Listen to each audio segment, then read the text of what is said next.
Donc bonsoir. Donc ce soir, nous avons deux projets autour du thème Histoire d'espèces. France Cadet avec Leçons de choses 2.0 et Colonie avec Frédéric Delias et Norbert Merjanian. Donc je ne vais pas m'étendre là-dessus, je pense que ça sera clair au travers des exposés. On a effectivement des espèces vivantes en voie de disparition et peut-être de nouvelles espèces non vivantes, non humaines en train d'émerger et des espèces hybrides potentiellement au milieu.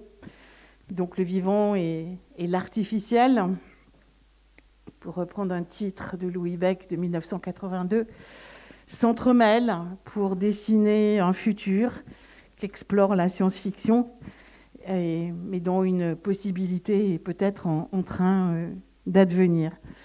Donc on va commencer avec France Cadet, et tant que France s'installe, je vais vous la présenter.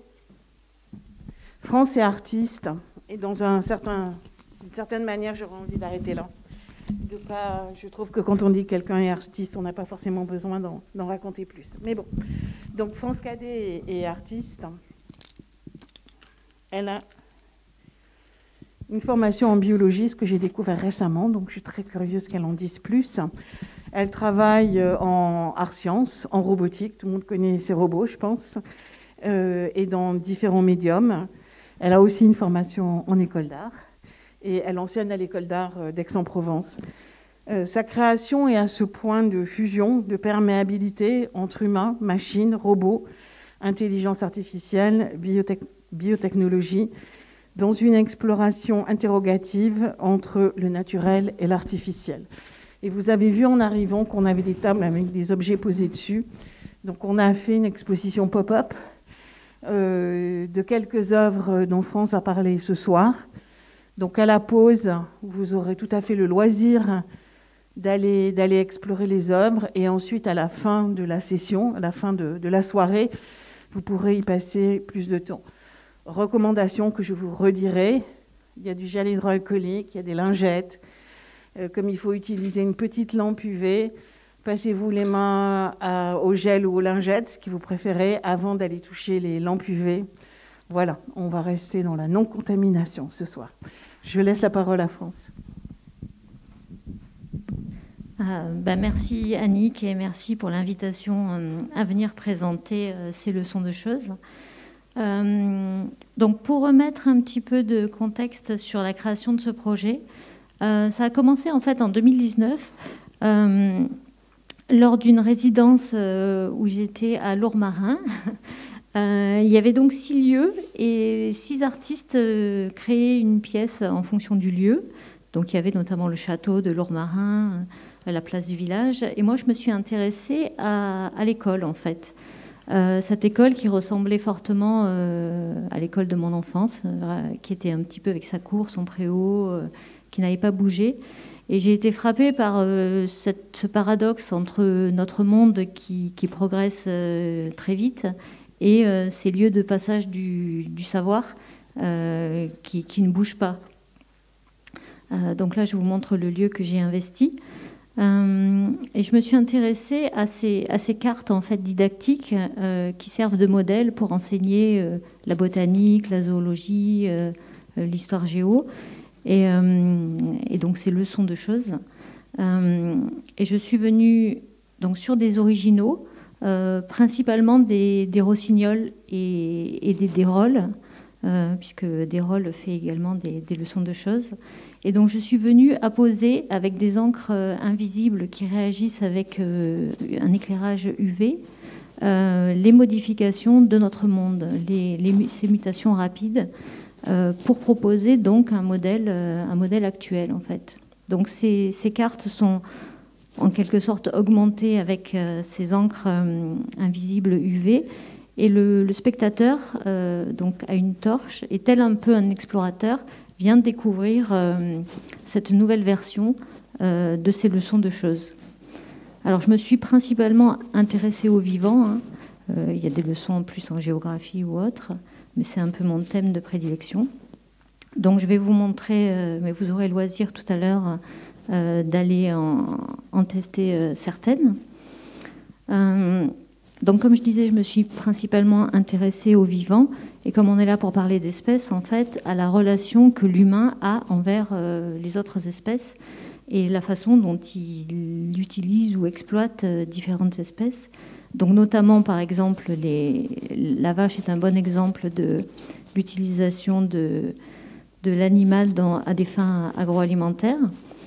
Alors l'humain en fait a rendu la vache, qui est un ruminant carnivore, en lui donnant des farines animales pour produire beaucoup plus de lait.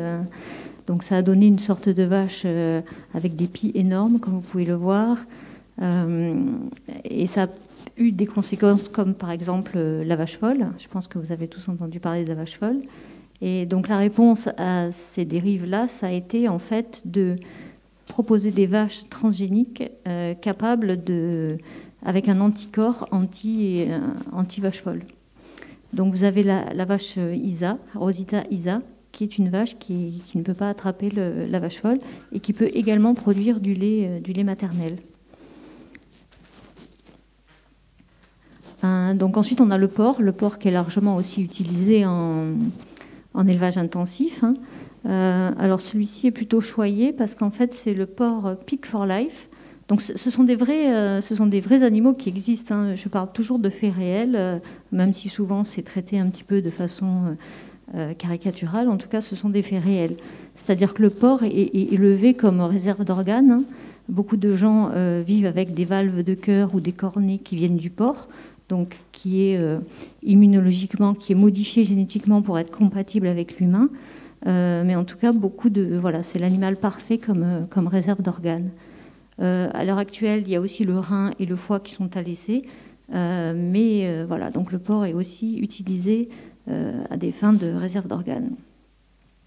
Donc on a aussi la poule. La poule, les élevages en batterie, c'est aussi un exemple d'utilisation d'espèces et de maltraitance animale assez notoire, avec donc des poules qui sont au nombre de 22 par mètre carré. Forcément, elles ne peuvent plus se déplacer et ça a des impacts sur leur squelette avec des pattes atrophiées, sans compter le bec qu'on leur coupe à la naissance pour éviter le piquage et le cannibalisme. Et puis les mâles sont tués puisqu'ils ne peuvent pas produire d'œufs.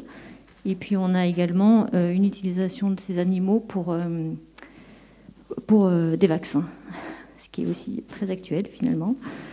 Donc la pisciculture n'est pas en reste non plus, puisqu'en fait on a nos mers et nos rivières qui commencent à être envahies de saumons d'élevage ou autres animaux qui s'échappent de leur réserve et qui sont difformes. Donc voilà, là j'ai fait une sorte d'animal qui ne peut pas rentrer dans le cadre. Alors ensuite on a d'autres animaux qui paraissent assez loin de nous et finalement peu intéressants. Mais par exemple, l'escargot est utilisé en cosmétique, puisqu'il a le pouvoir de régénérer sa carapace.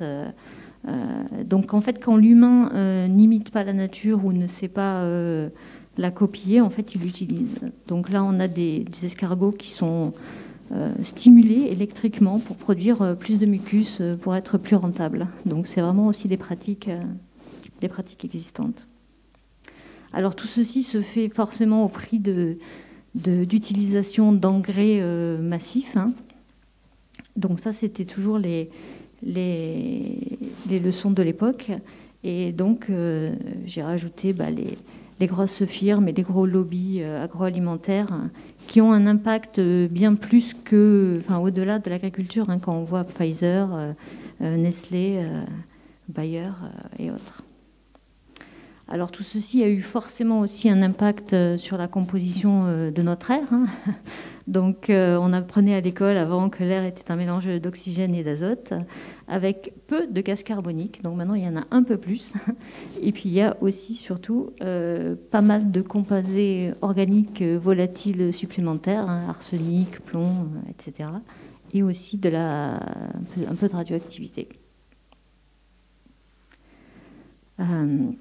Alors ces engrais et cette utilisation massive dans l'industrie agroalimentaire a comme effet effectivement on parle beaucoup des abeilles qui vont disparaître ou qui risquent de disparaître, donc une perte de biodiversité et un déséquilibre des espèces en fait, puisque dès qu'une espèce disparaît, souvent une autre prend la place. Donc là, j'ai fait disparaître donc les abeilles et au profit de moustiques tigres, de frelons asiatiques et de punaises de lit. Voilà, donc ils trouvent leur bonheur. C'est aussi intéressant de noter que certaines espèces qui étaient classées comme nuisibles sont maintenant en voie d'extinction et protégées. Donc les choses évoluent. Alors, à force aussi de détruire l'environnement d'animaux sauvages et d'être de plus en plus près de ces animaux-là, il y a de plus en plus de l'émergence de virus et de micro-organismes et de maladies. Donc j'ai rajouté forcément l'Ebola et le Covid-19. Désolée de vous rappeler cette chose-là, mais voilà, c'était la période en plus où je commençais cette série. Et en fait, c'est vraiment des maladies qui se rajoutent, mais c'est intéressant de voir que la tuberculose ou la peste, par exemple, malgré les vaccins, ne sont pas totalement éradiquées. Donc il reste en fait, il reste quelques clusters et il reste les maladies, elles viennent s'ajouter. Donc quand on parle de vaccins, on parle de, je ne sais pas si vous reconnaissez, donc là, Pasteur, qui est vu un peu comme une sorte de héros qui va venir éradiquer certaines maladies, notamment la rage. Mais quand il a sorti, les vaccins, quand ils sont arrivés, il y avait quand même beaucoup de polémiques aussi, même à l'heure actuelle, sur des maladies en fait que ça pouvait engendrer, comme la sclérose en plaques, l'autisme, la syphilis, etc. Et il y avait aussi cette peur de la minotaurilisation.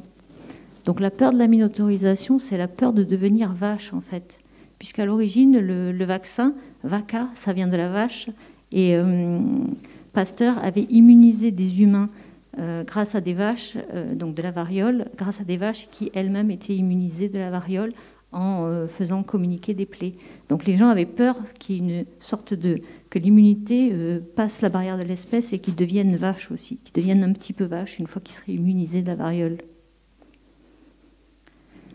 Bon, alors là, je pense que vous pouvez aisément deviner l'impact sur ces animaux qui vivent sur la banquise avec le réchauffement climatique et la montée des eaux. Donc j'ai repris également aussi sur une carte géographique, puisque cette montée des eaux va venir complètement redessiner en fait les côtes de nos pays. Donc là, j'ai fait une simulation à plus 60 mètres. Alors, ce qui peut paraître beaucoup, mais on voit qu'en fait, les prévisions sont fausses. En fait, à chaque fois qu'on essaie de faire des prévisions, l'avenir nous contredit. Et 60 mètres, c'est pas tant que ça, en fait. C'est si toute la calotte glaciaire fondait, ça ferait 65 mètres. Donc, c'est probable. Et voilà. Et puis, bon, moi qui viens du sud de Marseille, là, je serai sous les eaux. Alors, il y a des choses positives quand même qu'on apprend et qui évoluent. C'est notamment l'importance de certaines espèces, notamment certaines espèces végétales. On parle beaucoup de l'intelligence des arbres.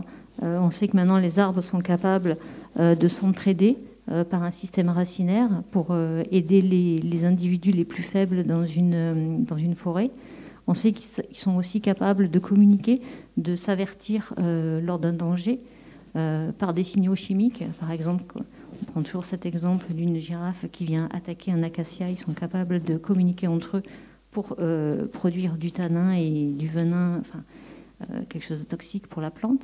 Et ils sont aussi capables de communiquer via un réseau fongique, en fait. Donc c'est vraiment une collaboration interespèces et ça va au-delà, en fait, de ce qu'on imaginait de simples plantes, en fait.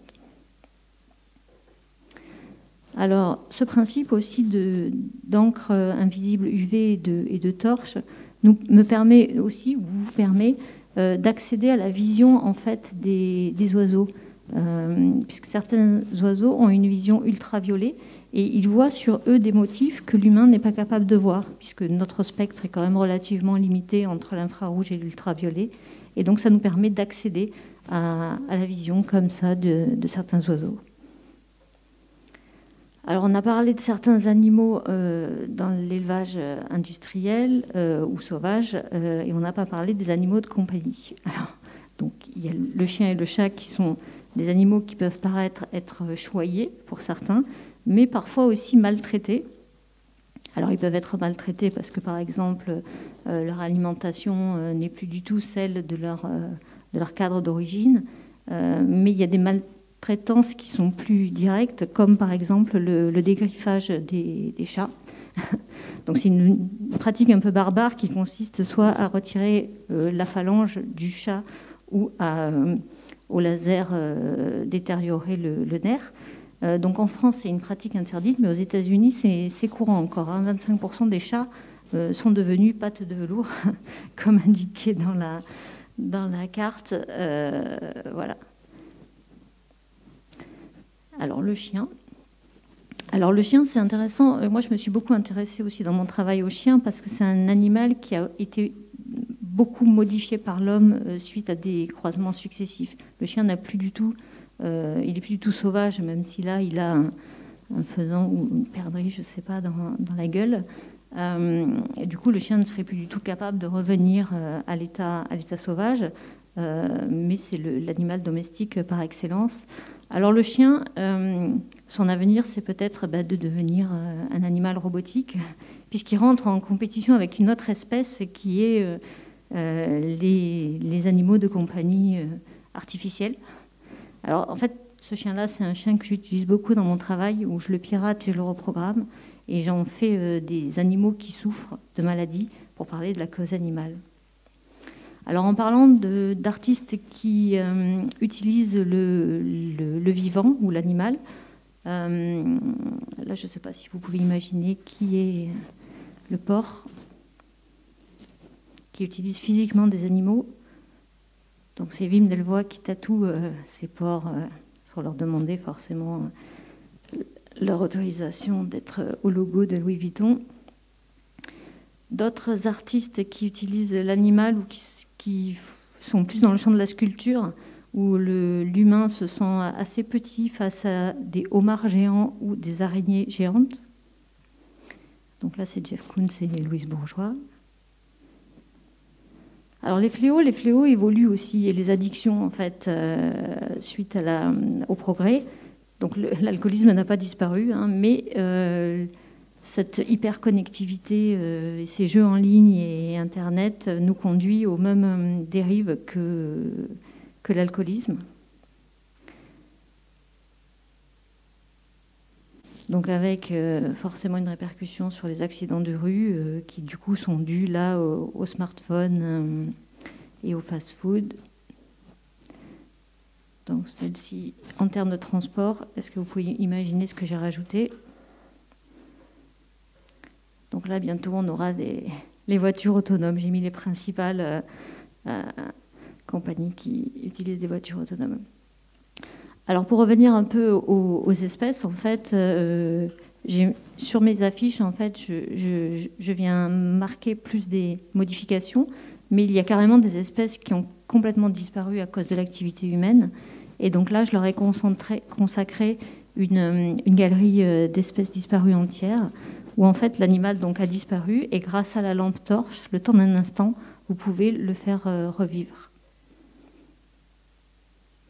Donc on a notamment le dodo, le dodo qui est un peu l'emblème le dronte de Maurice, qui est l'emblème des animaux disparus. Quand les explorateurs sont arrivés donc sur l'île et ont apporté prédateurs, maladies, et l'ont aussi chassé pour le manger. Donc il y a plusieurs raisons, mais voilà. Donc il existe aussi sous forme d'hologramme pour le rendre un peu plus vivant, mais en même temps il a complètement disparu. Celui-ci, je vous laisserai le soin de le découvrir plus tard. Il est aussi en réalité augmentée. Donc vous allez pouvoir assister à voir un petit peu le dodo. Donc il y a tout un tas d'animaux comme ça disparus à cause de l'activité humaine. L'auroch que certains scientifiques ont pour fantasme de faire revivre. Le zèbre de Burchell. Donc en fait, là c'était l'affiche de l'exposition. l'homme a toujours cherché à classer en fait les différentes espèces et à les organiser selon leur prétendue évolution, sous forme comme ça d'arbres avec d'abord les invertébrés, les vertébrés jusqu'aux mammifères. Et l'homme aime à se placer au sommet de cet arbre comme espèce la plus évoluée ou la plus intelligente. Or, l'humain n'est pas du tout ni le plus nombreux, ni le rapide, ni on pourra passer en détail comme ça en termes de langage, en termes d'intelligence. Et donc, en fait, ça, c'est un arbre. Il y a plusieurs représentations, mais il y a toujours cet arbre du vivant comme ça. Donc là, vous pouvez le voir. Et en fait, donc j'ai transposé ça avec les intelligences artificielles, donc une nouvelle espèce où en fait l'homme serait peut-être plus en compétition avec ces espèces organiques qu'il a un petit peu décimées, mais avec des espèces plus immatérielles. Donc en reprenant la même évolution, j'ai repris des intelligences artificielles qui sont principalement orientées en termes de jeu et où l'humain a cherché sans arrêt à se confronter à lui. Donc on a les échecs en bas, puis le jeu de Go, et jusqu'en haut, en fait, c'est des jeux de shogi. Donc ça a donné aussi lieu à une galerie en fait, de portraits noirs et blancs d'humains qui se sont confrontés à la machine. Donc là, est-ce que vous reconnaissez? C'est Benjamin Franklin qui a affronté en fait ce Turc mécanique qui était un automate qui était capable de jouer aux échecs. Alors en fait, il y avait quelqu'un à l'intérieur et c'était quelqu'un qui décidait du mouvement des pièces et actionnait les pièces. Mais en tout cas, il y avait déjà ce fantasme de se confronter à ces nouvelles espèces artificielles. Et 200 ans plus tard, on a Kasparov qui s'est fait battre par IBM et par une intelligence artificielle. Donc là, on a Kasparov. Là, peut-être vous reconnaissez Turing, voilà, donc en fait qui a créé le fameux test de Turing pour savoir si une machine était intelligente. Et donc il y a certaines intelligences conversationnelles qui sont censées avoir passé le test de Turing, donc affronter la machine mais l'avoir battue. Donc là j'ai mis principal une américaine, une russe. Là, si justement sur le test de Turing, on est plus dans une question de langage. Là, bon, leur tête vous dira rien, mais ils se sont fait battre au Jeopardy. Donc c'est ce jeu où en fait on donne la réponse et il faut trouver la question. Donc ça c'est un peu moins rigolo, c'est dans la police américaine qui utilise ces intelligences artificielles pour déterminer le degré de dangerosité des prévenus. Et en fait ces intelligences artificielles ont été reconnues comme racistes.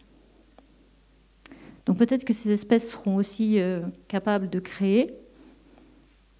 Donc là, on a un Rembrandt, un faux Rembrandt ou un ex-Rembrandt, puisque c'est IBM qui a créé un Rembrandt. Je vous le montre en couleur.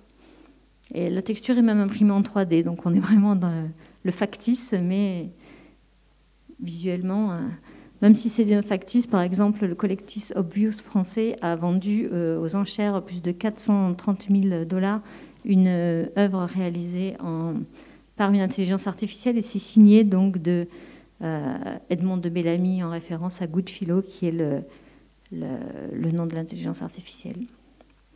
Et donc là on arrive au jeu de Go, donc des jeux qui sont plus évolués.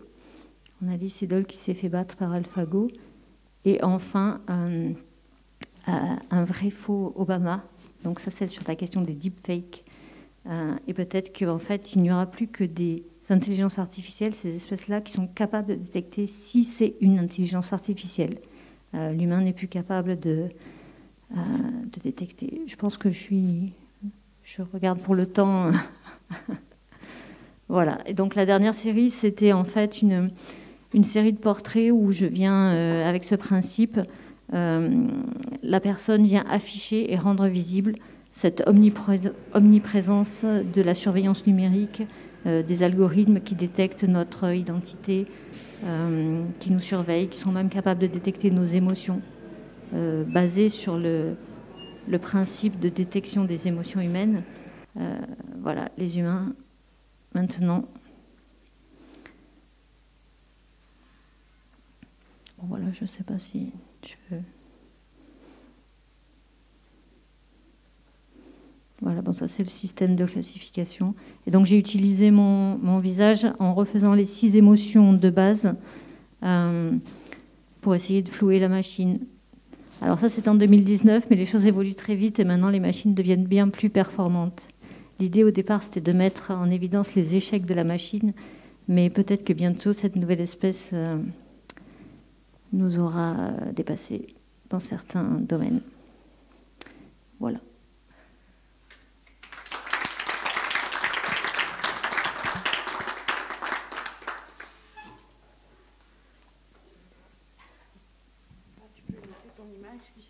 Est-ce qu'il y a des questions? Alors, où est-ce que... oui, on a un micro, si vous...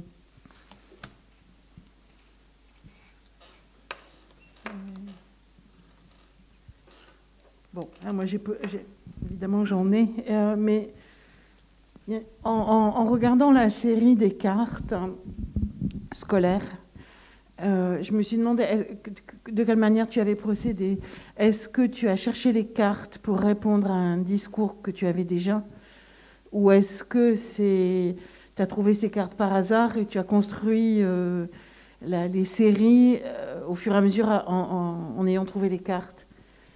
En gros, de la poule et de l'œuf, qu'est-ce qui est en priorité? Alors, il y a eu un peu les deux, mais c'est vrai que d'abord, j'ai cherché beaucoup en termes d'animaux. En fait, j'avais ce souvenir dans les écoles, en fait, tout ce qui était au terme de l'élevage intensif. Et je voyais même des choses qu'on avait apprises qui étaient devenues fausses, en fait.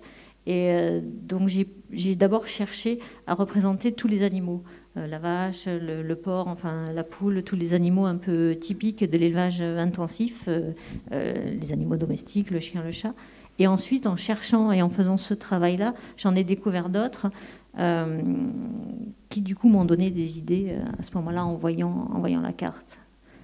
Des choses comme Pasteur, par exemple, j'y avais pas pensé. Et quand j'ai vu ça, j'ai dit, ah mais c'est encore... il y a encore un décalage, mais c'est encore d'actualité. Et une deuxième question qui m'avait pas frappée comme ça d'entrée de jeu.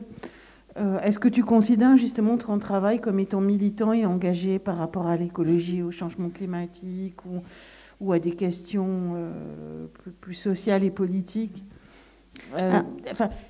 Peut-être c'est étrange, mais je connaissais évidemment en plus, et je pense que vous aussi, le travail de France avec le robot. Et le travail interactif et le travail aussi sur son propre corps, d'en devenir autre que l'humain. Et quand je voyais ce travail, il n'était pas évident pour moi que c'était un travail, entre guillemets, engagé ou politique. Peut-être qu'il l'était déjà. En tout cas, ça me paraît complètement évident à travers ce travail avec les cartes. Donc, est-ce que c'est toi... comment tu considères ton évolution par rapport à ça? En fait, c'est vrai que j'ai une position qui est un peu, pas ambiguë, mais ça reflète en fait le fait que je vive dans cette société, je vis avec les technologies, je vis avec le projet. Et donc, c'est engagé dans le sens où je suis pas militante, je dénonce pas les choses, mais je pointe en fait avec un peu d'humour. Mais ça reflète un peu ma position, par exemple, quand on parle du progrès, quand on parle des intelligences artificielles, j'utilise ces technologies-là. J'essaye simplement de dénoncer les dérives. Et donc, c'est pour ça que je le traite toujours avec de l'humour pour toucher les gens. Mais donc, je ne sais pas si je peux me considérer militante et engagée, mais en tout cas, le discours cherche à dénoncer les excès.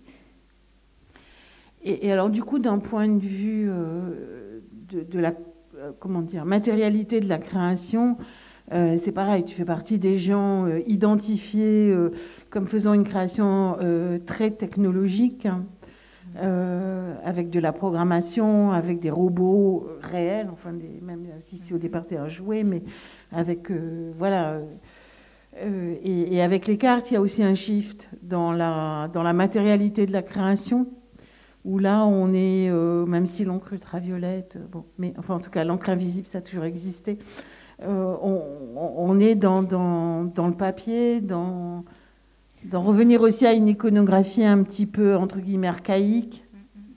Mais après, j'ai un rapport presque traditionnel au dessin, par exemple. Les dessins que je réalisais avec les chiens hybrides, c'est des dessins que je réalise tout au point, comme ces cartes, ces planches anatomiques du XVIIIe siècle. Même quand je fais des robots, par exemple les trophées de chasse, ça reste des trophées, ça reste des choses un peu traditionnelles. Donc il y a vraiment un peu ce double aspect dans mon travail. Et même quand je fais des choses très technologiques, j'aime bien que la technologie soit cachée, en fait.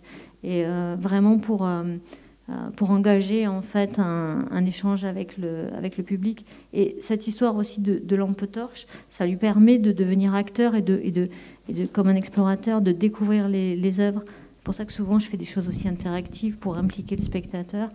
Mais j'ai ce côté un peu voilà, aussi traditionnel avec, j'aime bien les vieilles choses, voilà, les vieilles cartes, les dessins. Ils sont silencieux ce soir. Il y a une question. Oui, France. Ah, j'en ai deux. Annick parlait des chemins de traverse. Toi, est-ce que tu as emprunté ces chemins de traverse, à savoir, par exemple, tout ce qui figure dans tes cartes, est-ce que ça a été l'objet d'entretien avec des biologistes, ou c'est vraiment le fruit d'une recherche solitaire? C'est plus généralement un travail d'enquête. Après, dans mon travail en tant qu'enseignante à l'école d'art d'Aix-en-Provence, où on a vraiment aussi une collaboration avec le milieu scientifique et certains chercheurs, je pense notamment quand on a travaillé sur l'œil de mouche ou des choses comme ça, ça m'a aussi fait découvrir ou rentrer dans les laboratoires. Maintenant, c'est plus voilà, un travail d'enquête et de documentation.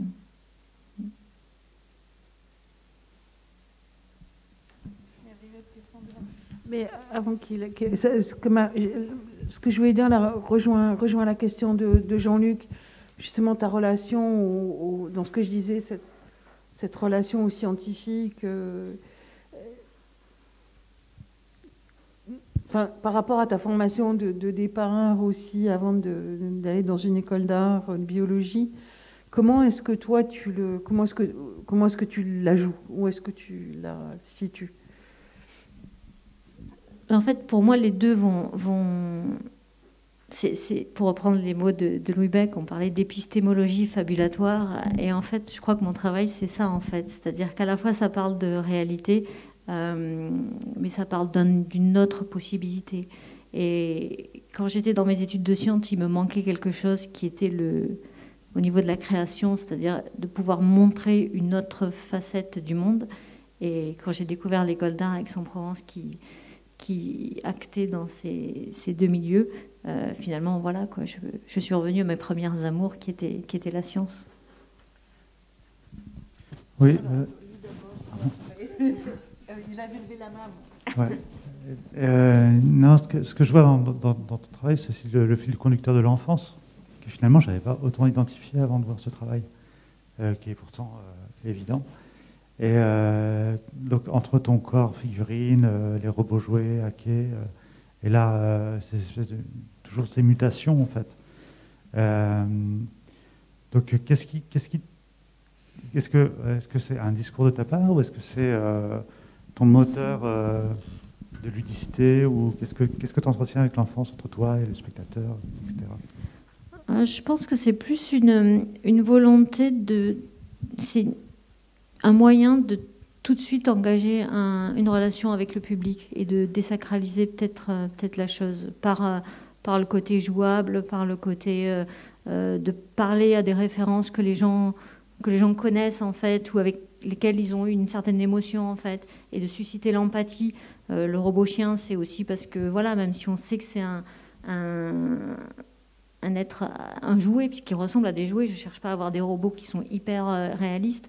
La projection anthropomorphique et l'empathie, elle est tout de suite déclenchée. Et je crois que par le jeu, c'est ça que je recherche et qui m'intéresse.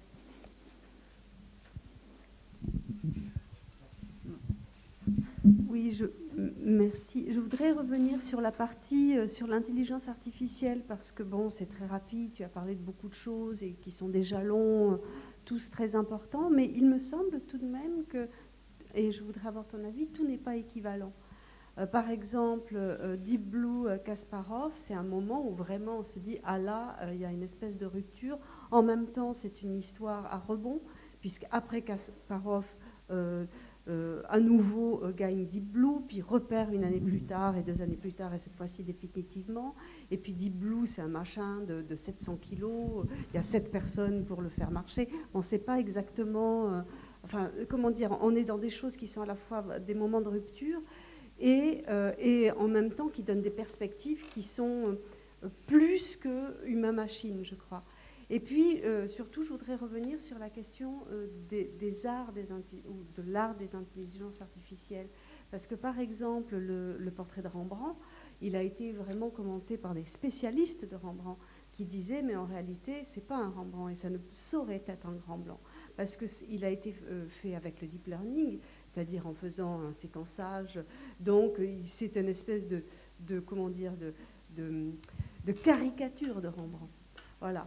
Et quant à l'œuvre d'Obvious vendue par Christie's, là, on est typiquement dans une proposition qui est une proposition d'ordre commercial. Christie's sont les spécialistes. Ils essaient, en fait, de lancer ce type d'œuvre sur le marché. Voilà, j'avais écrit un article dans Le Monde à l'époque. Et pour moi, la chose est très très claire. C'est de la politique économique. Ça n'a rien à voir avec des questions artistiques en réalité. En fait, les vrais dindons de la farce, pour moi, c'était Obvious. Je ne sais pas ce que tu en penses. Non, mais de toute façon, oui, dans ces cas-là, c'est clairement annoncé. C'est pas censé être un substitut, ce n'est pas caché. Donc, de toute façon, même le fait d'être signé, c'est un outil. Par contre, effectivement, je suis passée très rapidement, mais lorsque c'est utilisé dans la police américaine, là c'est beaucoup plus dangereux et ça met en évidence les biais de l'intelligence artificielle. Et même si la dernière sur Obama, c'est un peu un clin d'œil, mais en tout cas, effectivement, maintenant, avec l'histoire des fakes, par exemple, ça a des implications qui sont bien plus dangereuses. Et c'est surtout à ce niveau-là, quand c'est abstrait et que c'est uniquement... ça dépend, en fait, le rôle qu'on veut donner à ces intelligences artificielles, en fait. Et on a un peu lâché là-dessus. Je voulais te poser une question. Est-ce que, pour moi, je trouve que tu t'inscris de façon emblématique dans un courant contemporain d'artistes que j'appelle les artistes cyberpunk hackers. C'est-à-dire, est-ce que dans ta démarche, dans ton travail, la part du hacking, c'est-à-dire de pirater des dispositifs, de hacker les dispositifs, joue un rôle important? Quel est le degré de légalité ou non dans tes actions de hacker? Et est-ce que tous les artistes ne sont pas des hackers, en fait, finalement? Alors, je me retrouve dans le sens hacker au sens détournement, en fait, puisque il y a une grande part de détournement dans mon travail, que ce soit le détournement du discours scientifique, que ce soit le détournement des objets. Je fais des vrais faux objets, beaucoup de jouets. J'utilise même ce robot chien que je pirate, mais je le pirate au sens de... Je transforme l'électronique, je mets mon programme, mais je les achète.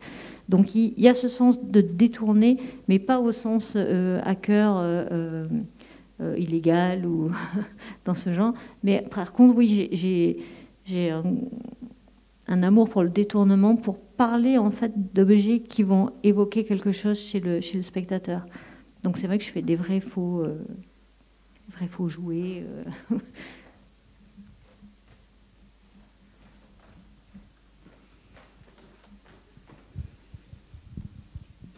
Oui, moi, ce qui m'intéressait particulièrement, en effet, c'est la figure de l'enfance, enfin, en fait, l'univers de l'enfance, notamment les premières cartes qu'on a vues dans votre exposé, et plus précisément la pédagogie ou la didactique, enfin, une espèce de tentative de renouveler la pédagogie un peu archétypale, idéologique, de la République française, quoi. Enfin, c'est un peu ça, j'ai l'impression.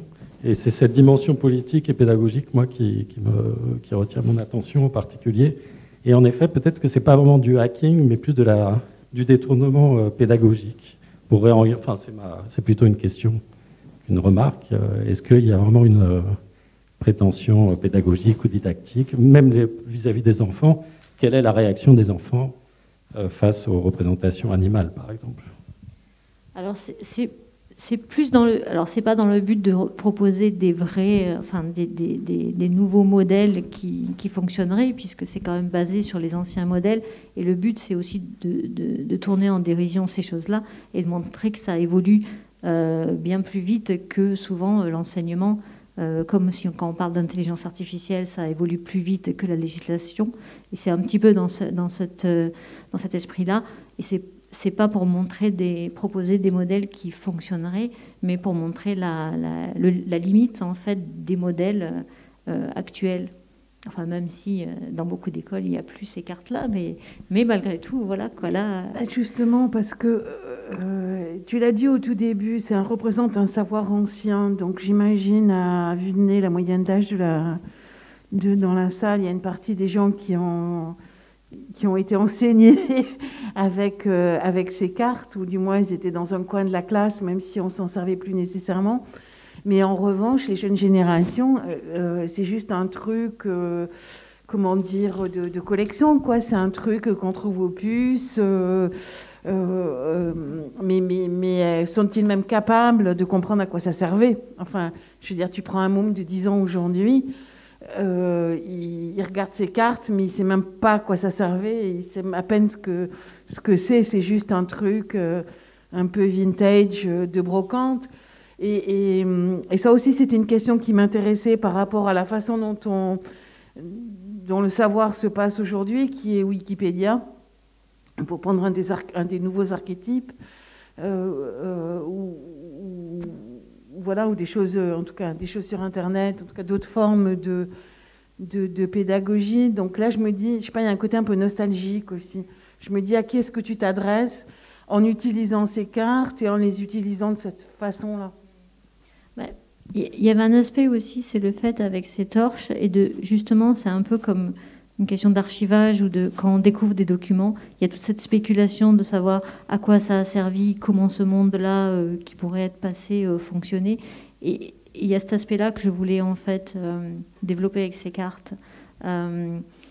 C'est pas forcément pour la jeune génération, mais plus pour nous, où voilà, ce qu'on pourrait imaginer de ce monde. Et souvent, en fait, en archéologie, en histoire, on spécule sur des choses qui sont pas non plus forcément, qui n'ont pas existé.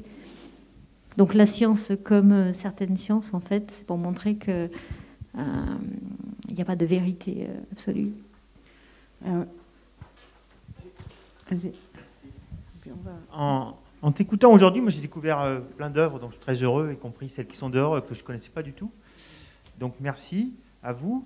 Tu as toujours pratiqué une forme d'appropriation, on en a déjà parlé, plusieurs personnes l'ont révélé, pratiquant aussi la documentation, l'enquête, comme le font les historiens d'art qu'on connaît, les sociologues, etc.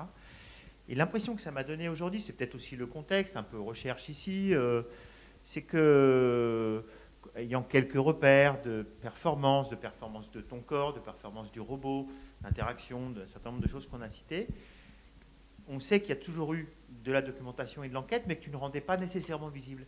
Et j'ai l'impression que là, il y a un doux basculement d'une forme d'œuvre à une forme d'œuvre dans laquelle la documentation participe grandement, les illustrations nommées à l'instant, les photographies d'Obama, etc., ou de Kasparov qu'on voit en œuvre. Et c'est vrai que c'est une tendance de l'art contemporain que de pratiquer ces enquêtes et de les révéler, de les rendre visibles. Est-ce que ça, c'est quelque chose de totalement assumé, conscient, ou c'est quelque chose qui s'est présenté à toi au fil du temps de cette dernière série ? Je pense que c'est plus parce que la série est sur les cartes et sur cet aspect didactique. Parce que sinon, j'ai jamais forcément cherché, même avec les robots chiens par exemple, il y a toujours des références un peu pointues que les gens n'attrapent pas. Mais l'idée, c'est de parler au plus grand nombre et d'avoir des références plus pointues, mais sans forcément les revendiquer ou les annoncer. Donc je pense que c'est plus cette série-là qui se veut un peu plus didactique et un peu plus attention. Et puis là, peut-être parce que je le présente, mais voilà ce qu'ils font penser, ou voilà ce qui se passe réellement. Mais bon, peut-être les prochaines pièces seront peut-être pas aussi, voilà. Bon, j'ai évidemment plein d'autres questions à poser à France, mais on va arrêter là pour cette partie. Merci. Merci à vous.